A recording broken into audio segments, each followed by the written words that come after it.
kia là không gọi là nó không đến đây được em. Sang bên này. Đấy anh xem thế nào đấy chứ bây giờ đất đai nhà em như thế này, đất vàng của em đấy. Bây giờ mức đền bù của anh là không được rồi, không thỏa đáng cho em nữa. Anh còn vé nữa à? Thế này xem anh làm gì đây? Từ từ đã, ở đây cái gì đấy? Láo à? Này mình ra đây đi. Báo. Có làm sao? Chị dìu anh đứng vậy đi em. Ngồi xuống đây nghỉ ngơi trước đã.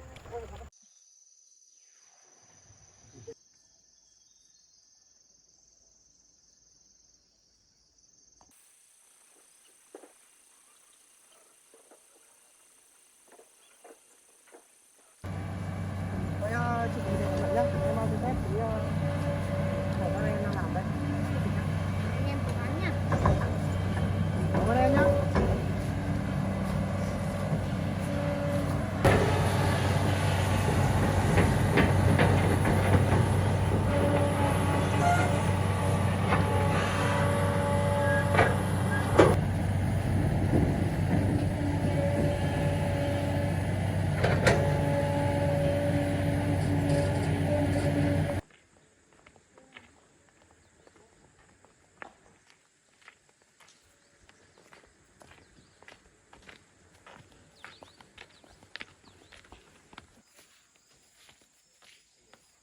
Mệt quá.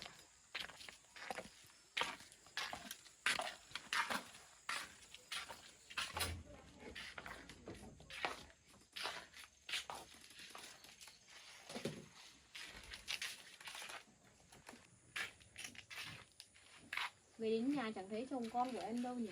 Đi đâu hết rồi? Chắc lấy con đi chơi không? Bây giờ cũng muộn rồi, chị đi thay quần áo tắm rửa nghỉ ngơi đã.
ra gì nào chưa?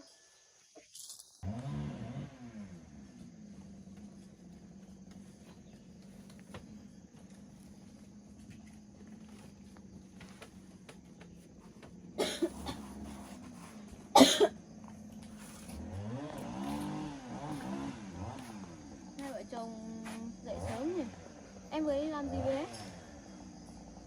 Em vừa đi lấy rau về để nó mang đi ra chợ bán thôi. Ở đây sớm người ta làm gì mà tiếng ầm ĩ thế em nhỉ?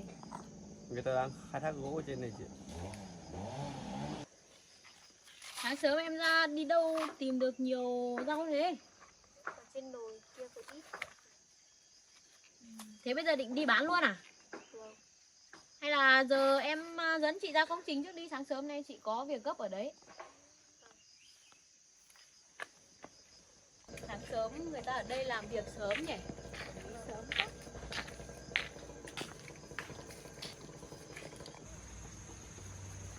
Cảnh ở đây đẹp em nhỉ?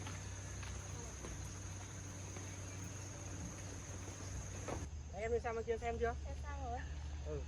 Hôm qua chị giám đốc vừa lên đấy. May quá không có gì xảy ra, không chết. Thế bây giờ chị đấy là ở đâu anh? Chị đấy đi về rồi, nhưng mà không biết là có khi là tí lại lên đấy. Tôi đi sang đây xem tí.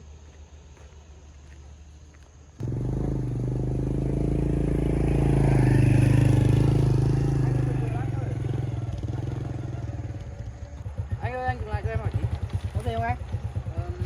Anh xem tình hình đất đai như thế nào chứ em thấy là cái mức đền bù này là không được anh ạ. Thế em là đâu, em ở lô nào? Cái lô đất này từ đây tít vào trong kia là của em hết. Vào trong kia à? Vâng ạ. Anh xem cái mức đền bù như thế nào thì cho nó thỏa đáng một tí, bởi vì là cái lô đất của em là bây giờ múc hết vào trong kia rồi, tít vào trong kia rồi. Rồi hết đi ra đây để anh nói chuyện. Thế là bây giờ là em muốn như nào em? Thì anh phải xem tình hình đất như thế nào chứ, bây giờ đất đai nhà em hỏng hết như thế này rồi thì anh phải xem cái mức đền bù thế nào thôi. Giờ anh bảo nhá, tất cả cái chỗ này là anh đã đền bù hết rồi. Còn bây giờ em bảo em ra đây, anh đang làm, em bảo em ra đây em không thỏa đáng là như thế nào? Nhưng mà cái mức đền bù của em là không thỏa đáng anh ạ. Bởi vì là không thỏa đáng. Trước đây là em cắm cọc ở đây rồi, nhưng mà bọn anh lại cuốc đi vào trong này rồi ấy.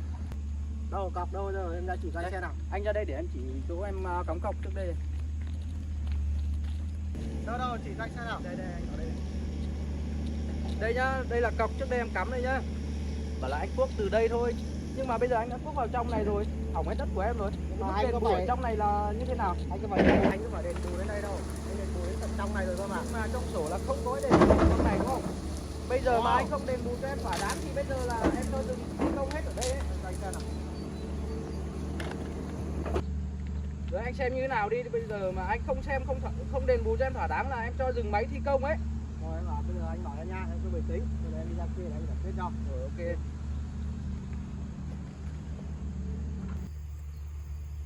Cái kia là không gọi là đang khúc đến đây rồi em nhỉ? Đây à? Đi sang đây này. Đấy anh xem thế nào đấy chứ bây giờ đất đai nhà em như thế này, đất tấc vàng của em đấy. Đây đúng không? Bây giờ mức đền bù của anh là không được rồi, không thỏa đáng cho em rồi. Anh còn vé nữa à? Nào thế này xem anh làm gì đây? Từ từ đã. Làm cái gì đây? Ở đây có việc gì đấy? Láo à? Thằng này mày ra đây đi. Láo. Có làm sao không? Chị dìu anh đứng dậy lên. Ngồi xuống đây nghỉ ngơi trước đã.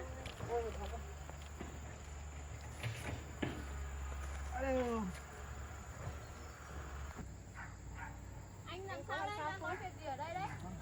Xem cái đất này của em có cho cuốc đâu mà anh ấy cứ cho máy cuốc vào đây hỏng cái đất của em rồi đấy. Hôm qua chị cũng vừa đến đây thôi, chị cũng chưa nắm rõ được cái tình hình ở đây nó như thế nào đâu.